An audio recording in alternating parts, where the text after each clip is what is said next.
Bienvenida a la audiencia de Radio Global. Con este programa conseguirás que el tercer día de la semana parezca viernes.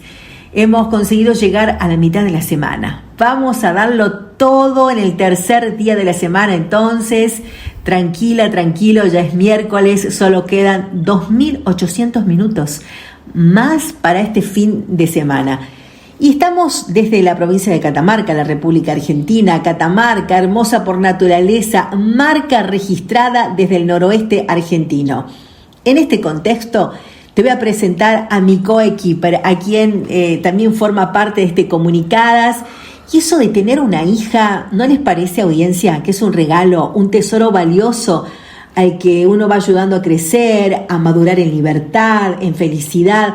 Porque ser mamá de una hija mujer es descubrir fortalezas que no sabíamos, de las cuales albergábamos. En algún momento vamos a hablar también de los hijos hombres, pero la hija mujer, la que me toca presentar, que siempre llega en un momento con esa mirada que deja al lado todo ese recuerdo de infancia cuando la miro para llegar a esta madurez, a esta locutora nacional, Nadia González. ¿Cómo estás?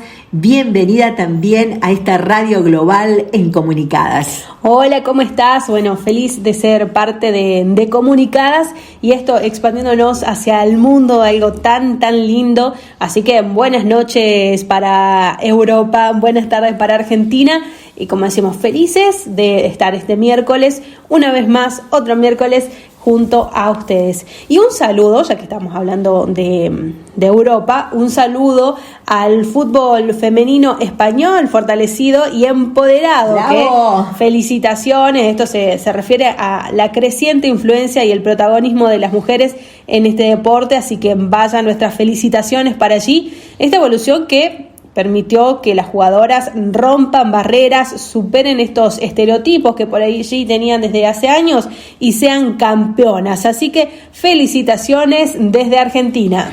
Muy felices porque ya nos sentimos parte de esta comunidad europea desde Radio Global, cómo es la tecnología que nos hace acercar a estos lugares impensados en el mundo. Yo casi que hablo italiano. Totalmente, bueno, te estás preparando para eso, sí, seguramente, como, claro, para poder conectarnos de otra manera y poder llegar también a tanta audiencia. Agradecemos todos los saludos, los mensajes también que nos están llegando de diferentes partes del mundo para compartir Comunicadas, con toda la buena acción, con toda la buena onda, que también Comunicadas, y pasamos como esas parroquiales, vamos a estar en el gran evento de mujeres líderes, que esto va a pasar en la ciudad de Miami.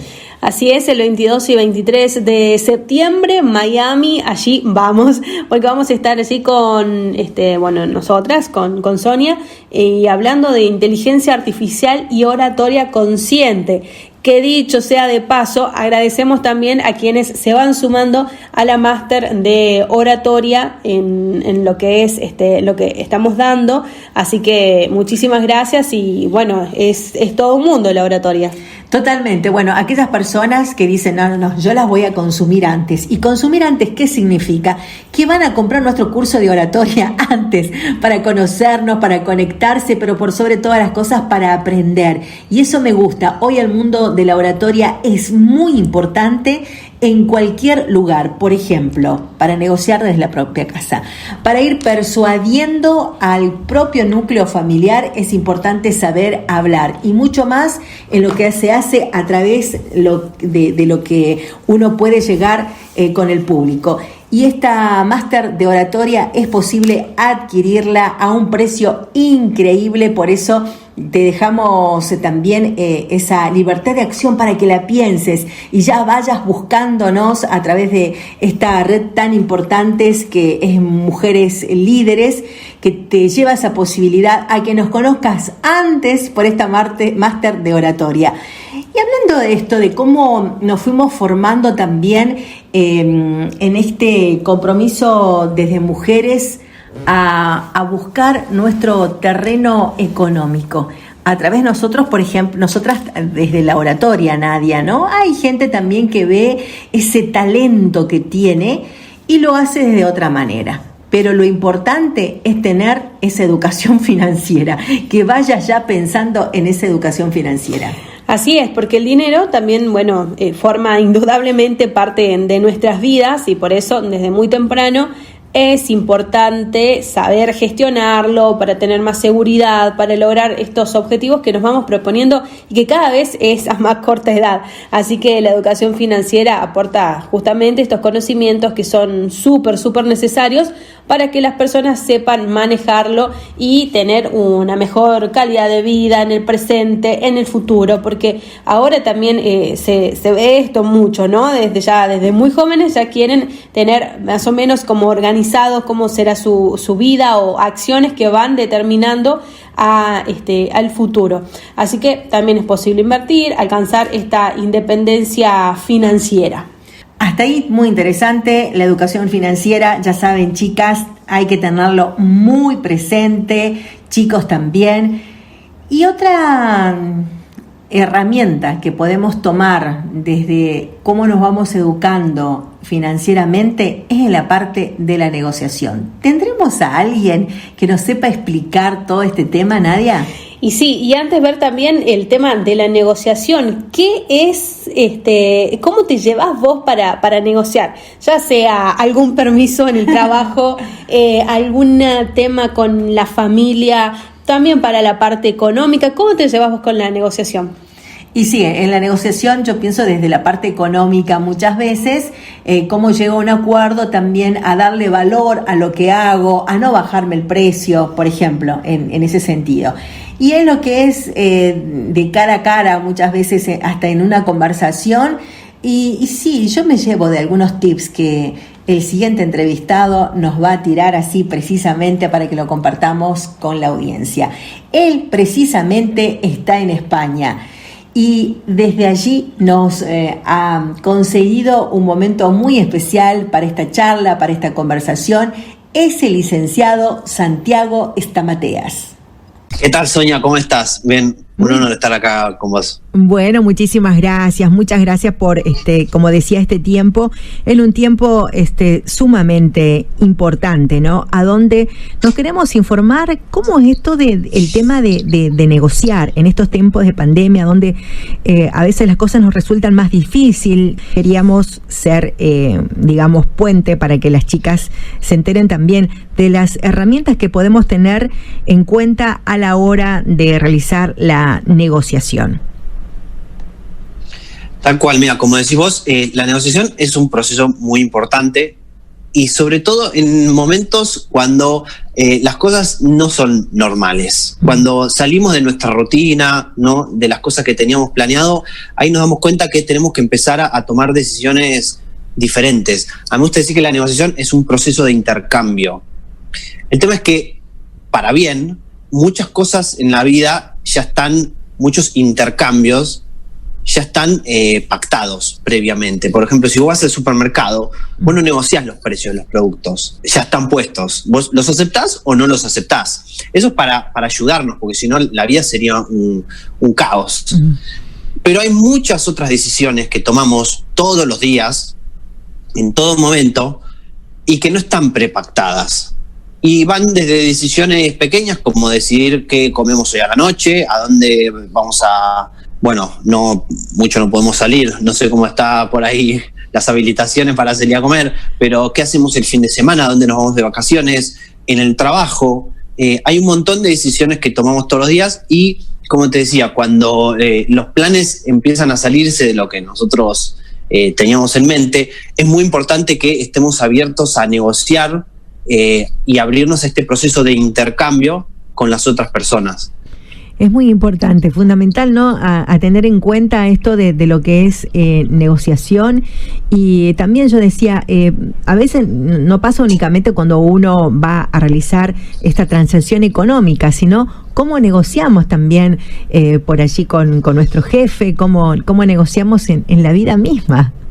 Tal cual, como te decía, la negociación es algo que estamos haciendo todo el tiempo. Y los buenos negociadores son la gente que se dio cuenta que negocia todo el tiempo y dijo, esperá, tengo que empezar a mejorar, porque en la negociación a veces pensamos, ¿no?, que es como en las películas, que está reservado para jefes y gerentes, para los políticos, ¿no?, que estamos ahora pendientes de la negociación de la deuda externa, de la negociación de Donald Trump con no sé quién, y la realidad es que estamos negociando todo el tiempo. Querramos o no querramos, lo estamos haciendo. Entonces, cuando nos damos cuenta que es así y tomamos el toro por los cuernos, ahí es donde podemos empezar a pulir nuestro estilo, a conocernos, a ver cómo negocian las personas a las que con las que nos rodeamos, y ahí empezamos a descubrir este mundo de la negociación y a sacarle provecho, sobre todo. Claro, digo, y esto en medio de esta crisis económica tenemos que negociar la plata, por ejemplo, que debemos o que nos deben. Nada es imposible, pero seguramente hay algunos tips como para tener en cuenta, que podamos aplicar, que podamos poner en práctica. Tal cual. Mira, la negociación es una habilidad y como tal se desarrolla. Quizás uno se puede considerar bueno o malo, pero como cualquier habilidad siempre se puede estar mejor. Así que hay muchas herramientas y muchos tips con los que podemos empezar a indagar. Sabes que los más famosos, la escuela de negociación más famosa del mundo es la escuela de negociación de Harvard. Pensá que de ahí salen los mejores abogados del mundo, y si hay alguien que tiene que saber negociar, es un abogado. Sí. Entonces en Harvard salió la mejor, como premiada como la mejor escuela de negociación del mundo, y ellos basan el proceso de negociación en 4 principios básicos que, si uno los entiende, ya puede plantearse con cualquier tipo de negociación, sea sencilla, compleja, involucre plata, gente o lo que sea, porque son principios básicos. Y lo primero que te puedo marcar, que es con lo que se empieza, es que ¿por qué no son reglas? ¿Por qué no son las 4 reglas de la negociación, ¿no? Como se dice en muchos otros ámbitos? Bueno, pues las reglas son rígidas. También son fijas. O sea, vos una regla la cumplís o no la cumplís. Sí. En cambio, los principios son flexibles. Y esa es la mentalidad que tenemos que tener cuando nos sentamos a negociar. Es ser flexible, no es decir, bueno, las cosas se van a hacer así, aceptás, no aceptás, si no se cumplen estas condiciones, yo me voy. Es empezar con una mentalidad más flexible, estar abierto a escuchar, a poder hablar, a conocer otros puntos de vista, y de esa manera nos enriquecemos muchísimo más. Entonces, paso a nombrar 4 principios de negociación. El primero es separar la persona del problema. Este es un principio que es muy fácil de explicar, muy fácil de entender, pero es muy difícil de llevar a cabo. Ay, sí, totalmente difícil, porque uno mezcla todo, ¿no? Se mezcla todo. Yo te lo digo, vos lo entendés, está perfecto. Pero ¿qué pasa cuando vos te sentás a negociar, como decías, el sueldo con tu jefe, y tu jefe no te cae bien? Tu jefe te cae muy mal. ¿Y qué pasa cuando es al revés, no? Que vos le caes muy mal a tu jefe. Ahí no parece tan fácil separar el problema de la persona que tenés enfrente, ¿no? Claro. O cuando estás negociando, por ejemplo, con un amigo, un familiar, también nos sucede mucho. Están las emociones de por medio. Vos no querés fallarle a la otra persona, no querés que piensen mal. Ay, entonces, sí, qué complicado. El primer es muy, muy complicado, pero por eso es el primer principio que tenemos que reconocer y trabajar. Es detectar el objetivo por el cual nos sentamos a negociar. ¿Por qué vos te sentaste a negociar? ¿Es porque querés hablar el tema de sueldos? ¿Porque querés trabajar tus próximas vacaciones? Lo que sea, defínilo, que sea claro, y aislar las emociones que tenemos de la persona que está enfrente nuestro. No sé si se entiende un poquito esto. No, sí, totalmente. Digo, es difícil. Yo lo tuve que entrenar mucho, y con tu hermana Sofía lo tuve que entrenar bastante, porque por ahí a veces uno le cuesta, ¿no? Poder separar eso, porque bueno, si estás mal con la persona, o como tú dices, por ahí hasta le tenés miedo y no sabes qué decir, y de pronto no le dijiste nada, o cero negociación, al final terminaste aceptando como te dijo la otra persona. Exactamente, y a veces al revés también. Claro. Cuando vos querés mucho a la otra persona o la admirás mucho, sí, también se hace complicado.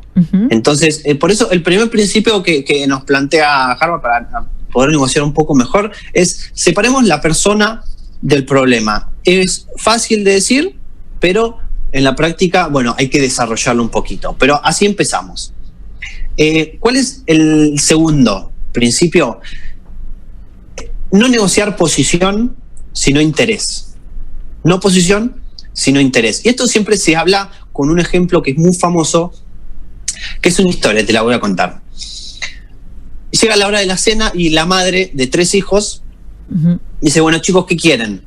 Todos dicen a los gritos, queremos comer naranja. Perfecto. La madre va a la heladera, saca el cajón de la fruta y se da cuenta que hay una sola naranja. Pero tiene 3 chicos y los 3 quieren comer la naranja. Entonces la madre, ¿qué dice?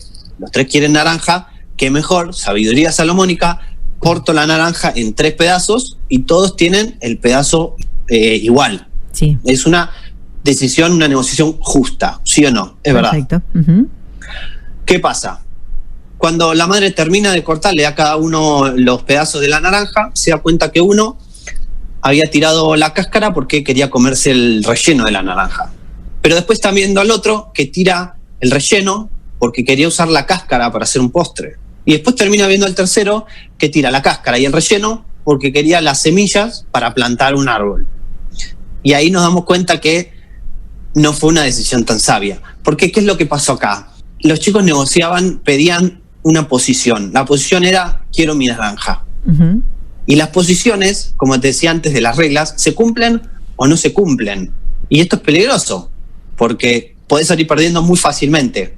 En cambio, cuando vos tenés un interés, en vez de decir, bueno, quiero mi naranja, decir, yo quiero tener la cáscara porque quiero, y desarrollás un poco más tu idea, ya no estás negociando una posición rígida, sino que estás planteando un interés. Entonces, cuando nos sentamos a negociar, no tenemos que ser rígidos, como el nene que quiere su naranja, que quiere el aumento de sueldo, que quiere irse de vacaciones a Bahía Blanca, sino desarrollar un interés, empezar a pensar, y esto va muy atado con el principio que te decía antes, de pensar en cuál es nuestro objetivo y desarrollarlo, y no sentarnos a negociar de una forma rígida.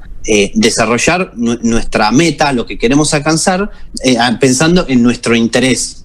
¿Se entiende? No en la posición, porque la posición se cumple o no se cumple. En cambio, el interés es mucho más amplio.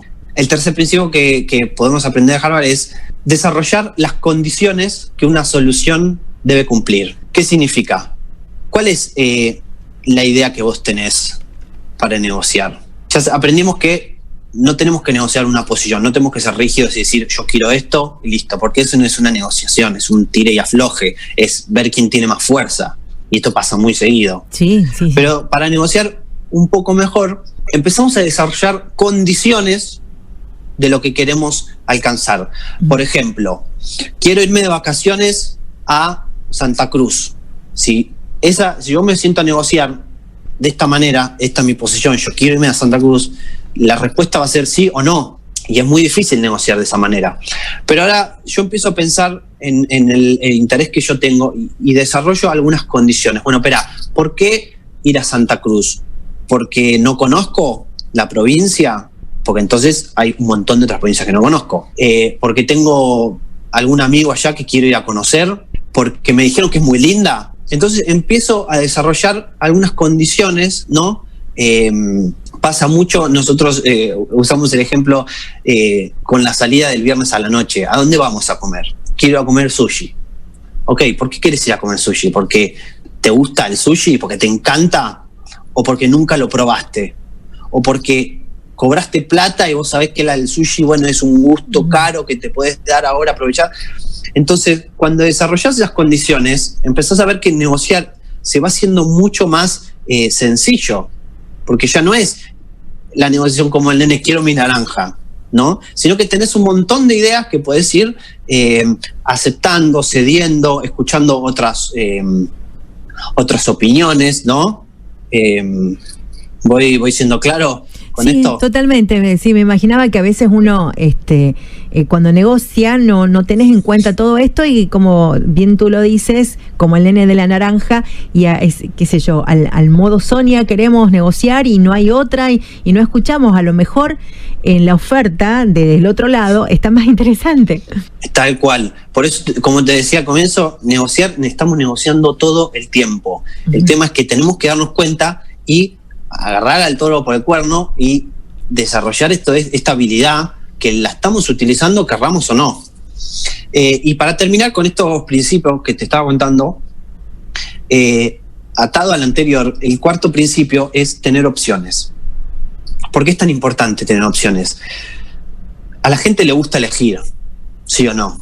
A la gente nos gusta elegir, no nos gusta que nos den órdenes, no nos sentimos cómodos. Y cuando negociamos con una opción o pocas opciones, la otra persona no va a sentir que está eligiendo. Entonces, por más que elijan la opción que nosotros planteamos, la otra persona no va a sentir que la eligió, sino que se la impusimos. Sí. Entonces, a la larga, eso va a tener alguna consecuencia. ¿Verdad? Entonces, cuando negociamos es muy importante, una vez que entendimos nuestro interés y no la posición, que desarrollamos las condiciones que queremos alcanzar, ahí podemos empezar a tener opciones. Por ejemplo, típico, quiero el aumento de sueldo. Ok, ¿vos querés un aumento de X cantidad de plata? ¿O podés negociar que te paguen los viáticos para ir a trabajar? ¿O podés negociar que te paguen el almuerzo? ¿O podés negociar que te den más días de home office o más días de tiempo libre o menos horas, lo que automáticamente hace que estés cobrando más? Se entiende cuando empezás a desarrollar opciones. Ahora la negociación ya es un proceso mucho más sencillo, más ameno, y te abre muchas más posibilidades que si te sentás como el ejemplo del nene a decir, mira, quiero mi naranja, quiero un aumento de esta plata, me quiero ir de vacaciones a este lugar, las opciones se nos empiezan a cerrar de esa manera. ¿Y cuántos jefes y cuánta gente que por ahí, bueno, en los negocios estarán con este planteamiento, ¿no? de la gente? Entonces está muy bueno. Inclusive también como empleado, ¿cuántos estarán escuchando esto que decimos, bueno, porque nos pagan poco, que yo quiero hablar con el jefe, pero bueno, el jefe siempre me dice que no? Pero está bueno, ¿no? Lo que estás proponiendo, Santi, porque esto abre un panorama. Por ahí no vamos no solamente por el tema de X monto de dinero, sino también si no podemos negociar en dinero, en mayor descanso o bueno, con otras opciones también. Exacto, mirá, yo hace un año más o menos estaba terminando la carrera, fue el último cuatrimestre y claro, como me quedaban las últimas materias, yo no podía elegir, tenía que cursar sí o sí esas materias que me quedaban últimas. Y hubo una materia que la daban al mediodía. Y a mí me partía al medio, porque yo trabajo en una oficina de 9 a 6. Sí. También el año pasado era un año un poco más normal, ¿no? Todos íbamos a la oficina, claro. Era otra cosa. Pero para mí representaba todo un aprieto, porque el trabajo en la oficina es muy demandante y yo no puedo irme. Y no sabía si me planteé renunciar, que digo, bueno, yo necesito recibirme. No sabía qué decirle a mi jefa y empecé a desarrollar, ¿no? Un poco mi interés. Es mi último año, es solamente una vez por semana. Entonces empecé a aplicar todos estos conceptos para que cuando me siento a negociar con mi jefa pudimos llevar un acuerdo. Yo me iba de la oficina, después compensaba horas, después compensé con otras cosas, claro. Y los dos terminamos ganando. Negociar no es llegar a un acuerdo, el objetivo de negociar no es llegar a un acuerdo. El objetivo de negociar es llegar al mejor acuerdo posible. Porque si el objetivo es llegar a un acuerdo, un mal acuerdo, entonces cumplió su objetivo. Un acuerdo medio pelo llegó al objetivo. Si yo voy a plantearle a mi jefe, mira, quiero un aumento de 5.000 pesos y me ofrece 300 pesos, yo digo que sí. Llegué a un acuerdo, sí, gané plata, sí, pero fue medio pelo. Entonces, el objetivo de negociar en cualquier cosa no es lograr un acuerdo, cerrar un acuerdo, sino lograr el mejor acuerdo posible. El mejor acuerdo que me beneficie a mí y la beneficia a la otra persona. Porque además del beneficio que vamos a lograr con esa negociación, con ese acuerdo, nos abre las puertas para futuras oportunidades, que eso es lo importante de la negociación. No es solamente de una vez, nos abre oportunidades. Cuando vos negociás bien y vos le ayudás a la otra persona, te centrás en los intereses de la otra persona, buscás con humildad escuchar lo que quiere la otra persona, ver en qué vos podés ayudarlo. Bueno, vas a llegar a un buen acuerdo sin duda, pero te va a abrir muchas más oportunidades a futuro. Allí estábamos con el licenciado Santiago Estamateas. Muchísimas gracias, bueno, por todos sus conocimientos y tanto que nos dejó, ¿no? Tantas técnicas para mejorar en nuestras negociaciones, entonces entender qué quiere la otra parte, esto de conocer los puntos fuertes y los puntos débiles también de la otra parte. Esto también hace que se adapten a los objetivos, a la realidad de la discusión, del debate. El tema de mantener la calma en esto de la negociación, en esta conversación, entonces da mucho también para lo que es la comunicación no verbal y todo lo que tenga que ver también con la oratoria. Otro de los puntos fuertes de la negociación, el alcanzar el acuerdo, como decía en la última parte el licenciado. El objetivo de una negociación no es ganar, sino que haya un beneficio para ambas partes.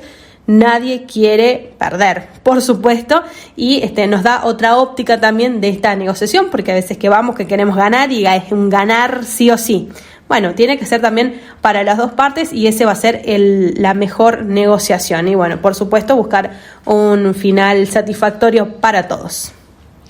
Como también para muchas mujeres, que va la siguiente nota, entrevista, a donde primeramente la pregunta: ¿qué ha cambiado en el mercado de trabajo para las mujeres? Y las tendencias nos van explicando, Nadia, audiencia, mujeres emprendedoras que se atreven a ser una mujer en un millón. Con la necesidad, el deseo, que viene la inspiración, cualquiera sea el impulso para emprender, siempre es muy bueno poder saber de aquellas mujeres que en el emprendimiento se hacen exitosas. ¿Por qué? Porque se atrevieron, salieron de su zona de confort, se movieron, se sintieron muchas veces incómodas, pero dijeron: en esta vida, en este mundo, quiero un poco más. Como es el ejemplo desde nuestra Catamarca, te contamos de una mujer emprendedora que inclusive nació en otra provincia, como la de Corrientes, se vino a nuestra Catamarca. Seguimos comunicadas con la gente de nuestro país, de nuestra Argentina, mostrando también a tantas mujeres que han sido ejemplo desde su emprender, desde su profesión, y que no siempre es fácil. Esa es la idea, para que ustedes también se queden después de terminar el programa, con esas ganas de seguir en la construcción. Nadia, tenemos hoy una invitada fabulosa, porque ha hecho cosas realmente muy lindas por ella, por su familia y por la comunidad. Su nombre es Andrea Armengol. ¿Cómo estás? Muy buenas noches. Bienvenida, Andrea. Hola, buenas noches. Muchísimas gracias por la invitación. La verdad que un honor, y humildemente muchas gracias por esta invitación.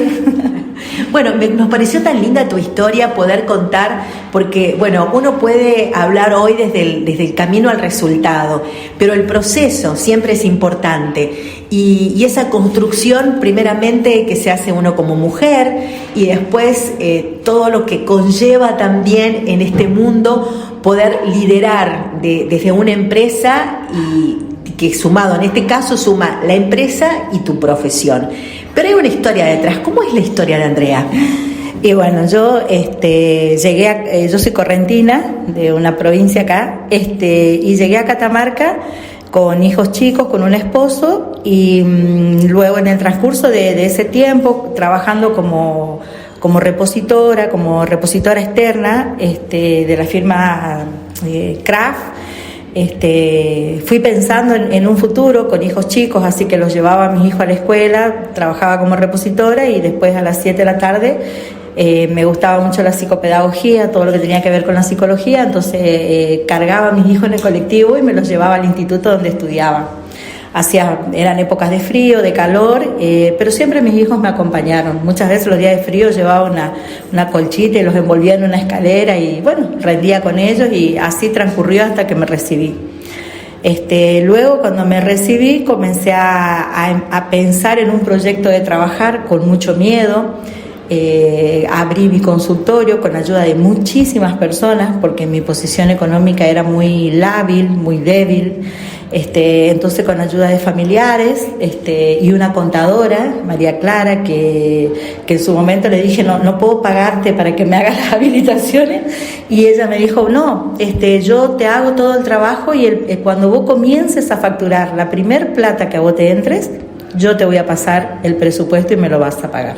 Como decís, como mucho en este proceso, ¿no? De sacrificios, porque también eso significa moverse desde ese lado de confort, porque si bien es cierto, eras una mujer que viniste a otra provincia, quedaste sola porque te separaste, quedaste con tus niños, totalmente, con un trabajo y también con ganas de ser otra persona en lo profesional y no tener tu propio jefe, sino ibas camino, todo un proceso, pero en el medio también hubo para invertir en ese estudio, hubo que trabajar, que hacer horas extra, a lo mejor también vender pan, bueno, todas esas cosas que hiciste como para llegar, digamos, a poder ser la profesional que deseabas. Sí, en realidad la época más crítica de mi vida es cuando yo me separo, mi ex esposo se vuelve a su provincia y yo me quedo en una provincia totalmente desconocida, sin amigos, sin familia,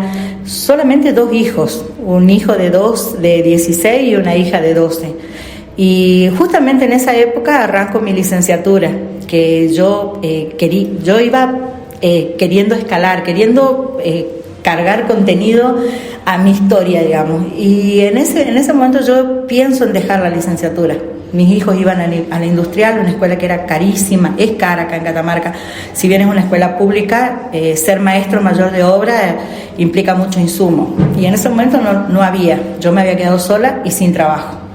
Así que le propuse a mis hijos volvernos a Corrientes. Tenía un amigo que ya era supervisor y podía trabajar como psicopedagoga. Y mis hijos me dijeron, no, queremos quedarnos en Catamarca. Así que yo les dije, se vienen épocas difíciles, y ellos me dijeron, no importa. Tampoco ellos querían que deje mi licenciatura. Entonces nosotros agarrábamos y yo hacía empanadas a la noche, frizaba. Al otro día mis hijos se despertaban, tenía una motito amarilla y en una caja de zapatos muy linda y forrada, ellos colocaban las empanadas y mis compañeros, yo tenía 80 compañeros en mi licenciatura, era de 8 de la mañana a 9 de la noche, todas horas seguidas. Entonces mis compañeros, cuando yo iba a dejar también, me dijeron, no, si haces empanadas nosotros te compramos. Así que cada sábado gente de Tucumán y de Catamarca que venían a estudiar acá y del interior me compraban las empanadas. Así yo pude ir llegando e ir cumpliendo mi sueño, siempre con alegría. Terminaba el día de trabajo, el día de estudio, y nosotros fuimos una familia que vivimos todo con mucho sacrificio pero con mucha alegría, porque nosotros teníamos la cobertura de Dios en esa historia. En mi historia siempre estuvo Dios presente. Y así llegué. Después buscaba trabajos ya desde mi profesión, aparte de tener mi consultorio, sumarle un poco más, porque realmente es muy difícil vivir con un solo trabajo, con 2 hijos que estudian. Mis hijos habían empezado la universidad. Hoy mi hija tiene 26 años y está en 5º año de ingeniería en minas. El varón también está en 4º de arquitectura, 3º o 4º, no me acuerdo bien. Y mira que te quedaste en Catamarca y pudiste también con ese sacrificio y desde el emprender, porque emprender como profesional. Y allí surge Simón Dice. ¿Por qué se llama Simón Dice? Y se llama Simón Dice porque Simón Dice es un juego, Simon Days, norteamericano de la época de los 60. Y es un juego de saltar postas. Simón dice que podés escribir, Simón dice que podés reír, Simón dice que podés correr. Entonces, mi Simón dice que vos lo podés lograr. Entonces de ahí surge ese famoso nombre que muchos me preguntan, pero en realidad es un juego didáctico para niños de lograr objetivos de cada vez con mayor complejidad, digamos.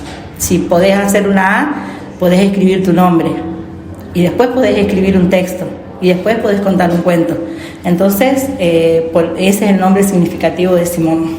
Y desde el lado de la mujer con el tema de discapacidad, contanos un poquito también, bueno, que tendrás muchas experiencias a través del centro y vos como profesional. Cuando llega una mamá al consultorio, muchas veces llega con esa carga de la culpa, de tengo que solucionarlo porque es culpa mía. Y en realidad un niño con discapacidad es un niño enviado, no hay culpas, hay situaciones, nada más. Y muchas veces cuando la mamá llega en lo que nosotros llamamos historia vital, cuando la mamá cuenta que el papá la dejó porque su esposo la dejó porque tiene síndrome de Down y le dijeron que eso puede heredar de la mujer, y que son todas cosas que en realidad no existen, porque en la etiología no se descubrió que hay lo que se hereda y lo que no cuando hay un tema de discapacidad. En algunas sí, en otras no.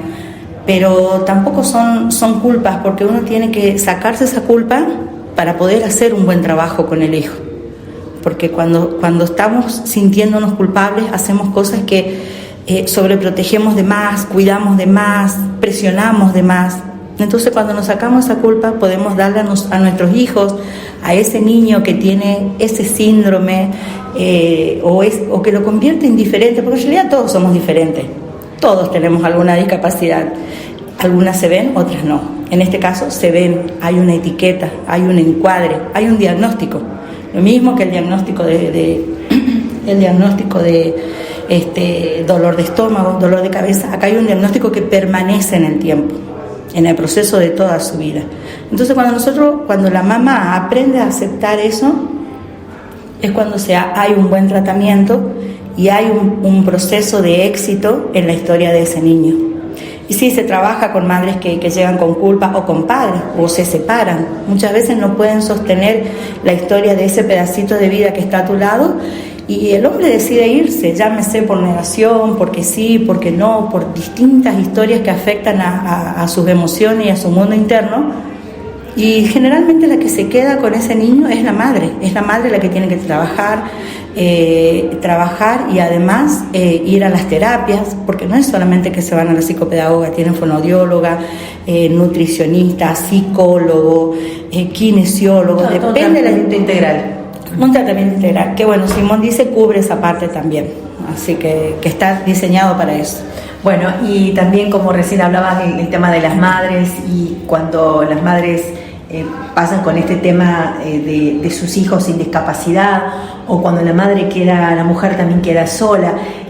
Vos mencionabas que tenés una hija mujer. ¿Cómo es la relación? Como nosotros estamos comunicadas, y comunicadas significa también contarte historias de madres e hijas, ¿cómo es la relación con tu hija? Y bueno, Daniela es el amor de mi vida. Yo me emociono.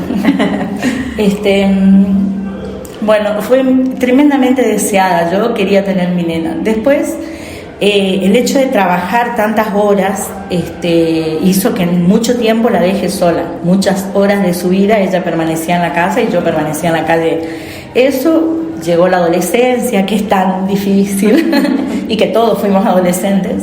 Y bueno, llegaron muchas veces los reclamos. Se fue haciendo más adolescente, y el reclamo de no estar nos dividió las aguas, digamos. Hubo épocas en las que Daniela y yo realmente no nos podíamos ni mirar, porque era una guerra. Nos mirábamos, ¿y por qué dejaste la toalla acá? No, que la dejaste vos, no, que esto, no, que aquello. Entonces, o yo salgo o no salgo, o poner límites, y que a uno como mamá le cuesta poner límites, y a veces los ponía, a veces podía, a veces no. Bueno, eso llevó a una estructura familiar que también tuvo sus altos y bajos.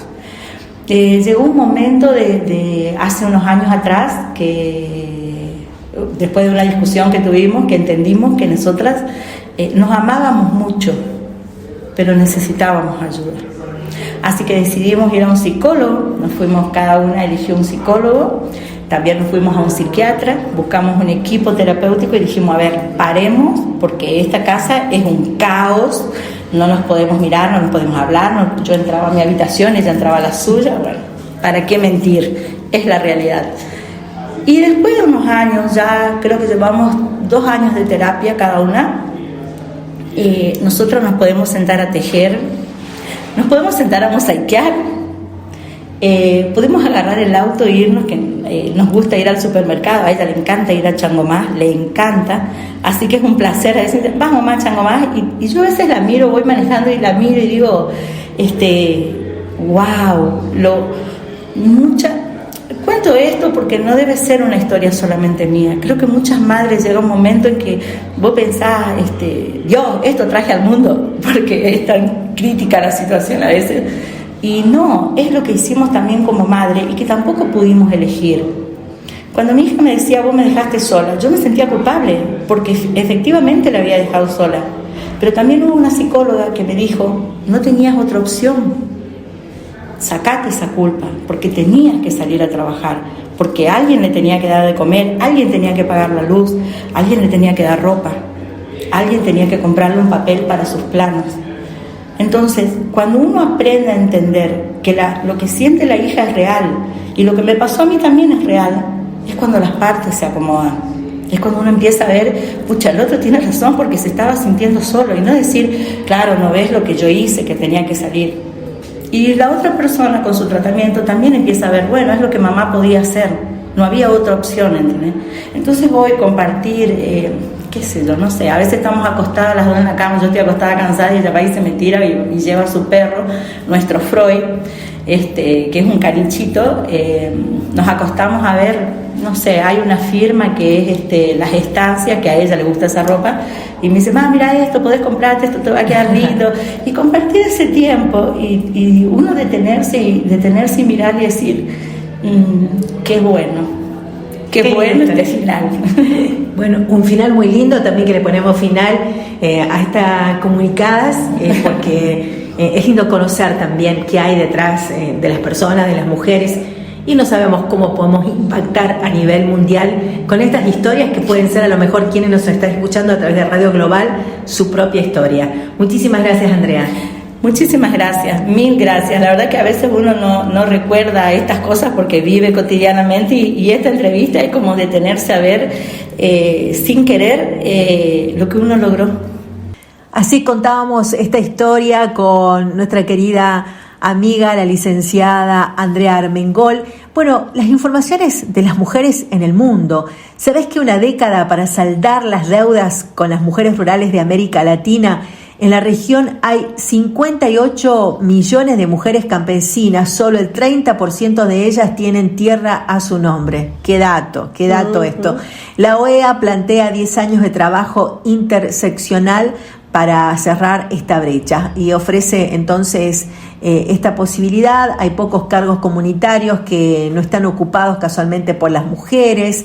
En el caso de mujeres rurales, volvemos a reiterar, en América Latina y el Caribe alrededor de 58 millones de mujeres, te vuelvo a repetir el dato para que lo tengas presente. Además, preservan y transmiten saberes tradicionales sobre la salud, sobre el cultivo, tantas cosas para aprender de nuestras mujeres. Además, podemos contarles que ellas suelen ser la cabeza de familia y las que cuidan cada lugar, cada territorio. Sin embargo, apenas el 30% tiene acceso a alguna forma de posesión de la tierra, y esto es todo el tema mundial, a donde se puso la mirada, la vista en las mujeres rurales. Y esto que también son las que manejan toda, como decías bien, toda la economía, y que siempre se está buscando. Se ha visto también con la pandemia, estos años que fue un parate a nivel mundial, y quienes eran más que nada y mayormente las mujeres del sector del campo, que iban y seguían trabajando y seguían buscando la manera de traer ese sustento también desde la parte económica y también para la casa. Totalmente. Bueno, las mujeres lo que piden una vida digna. La gente humilde se queda, dice, con las tierras menos accesibles y adecuadas. Por eso es la lucha, y también nos embanderamos con este pedido de las mujeres rurales en América Latina y el Caribe. Así es, muy muy interesante, muy importante esto también, siempre destacarlo y darle esa visibilidad a las mujeres rurales. Otra cosa también que habíamos hablado y es de la maestría, que también nos estuvieron preguntando por LinkedIn, también estuvieron allí haciendo sus consultas, es de la maestría en oratoria, comunicación eficaz para hablar en público. Esto lo pueden ver, escuela.neurocoach ancestral, allí pueden ver toda la información, son 1350 horas, es mucho el material, pero súper didáctico, práctico para que lo puedan hacer, así que allí pueden entrar en, como les decía, escuela.neurocoachancestral.com, así lo buscan y van a tener toda la información para ver también los datos. Los tips necesarios para una mejor oratoria. Fue un boom también desde nuestra Argentina, mucha gente inscribiéndose. Por favor, vos no te pierdas esta tremenda oportunidad, aparte de ser asesoradas por nosotras, de esta maestría en oratoria, Que lo hacemos con mucho amor, con mucha pasión por la comunicación. Y como somos de hablar, pero también nos gusta escuchar, porque tenemos esa escucha activa que lo vimos el miércoles pasado, esa escucha activa. ¿Y qué te parece si la escuchamos a ellas? A este dúo que viene, pero rompiendo barreras, son pequeñas, bueno, ya adolescentes, las conocemos desde muy chiquititas. Estamos hablando de Goldstar. Ellas son hermanas, son de aquí de la provincia de Catamarca, Carlina Micaela Avellaneda y Macarena Caterina Avellaneda. Y esto que a ellas, si para nosotras la pasión es la comunicación, para ellas la canción. Y esto con un tema romántico. Wow, decime qué tema. El tema es Romeo y Julieta. No, me encantan esas historias y más hecha canción. Adelante entonces.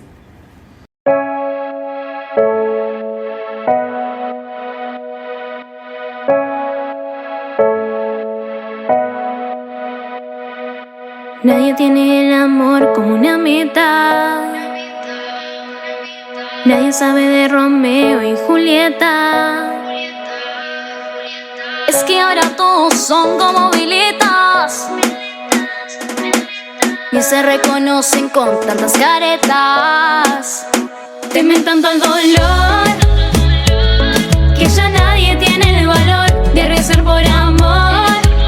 Nadie quiere ceder ni fingen querer por miedo a perder a quien ni una vez podrán tener. Oh, oh. Temen tanto al dolor que ya nadie tiene el valor de rezar por amor. Nadie quiere ceder ni fingen querer por miedo a perder a quien ni una vez podrán tener. Oh, oh. Cada cual en su pecera, viviendo a su manera, sin buscar siquiera alguien quien los quiera. Nadie va a luchar por algo casual que no vale amar, que no vale amar. Temen tanto al dolor que ya nadie tiene el valor de rezar por amor. Nadie quiere ceder ni fingen querer por miedo a perder a quien ni una vez podrán tener. Oh, oh. Nadie tiene el amor como una meta.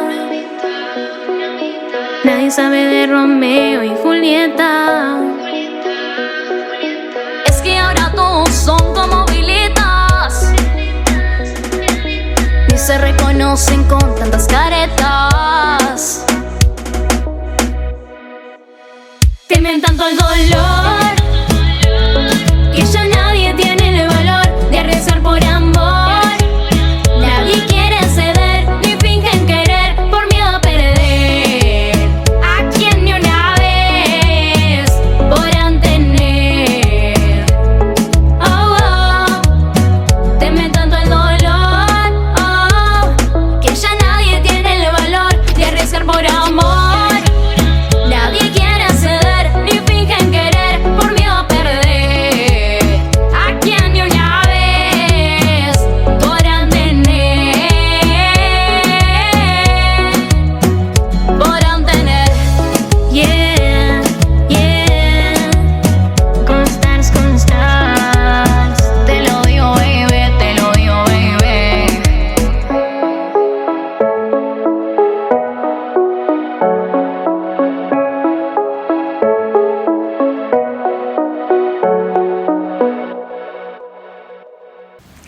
Ay, me quedé reenganchada en esa historia. ¿Quién no?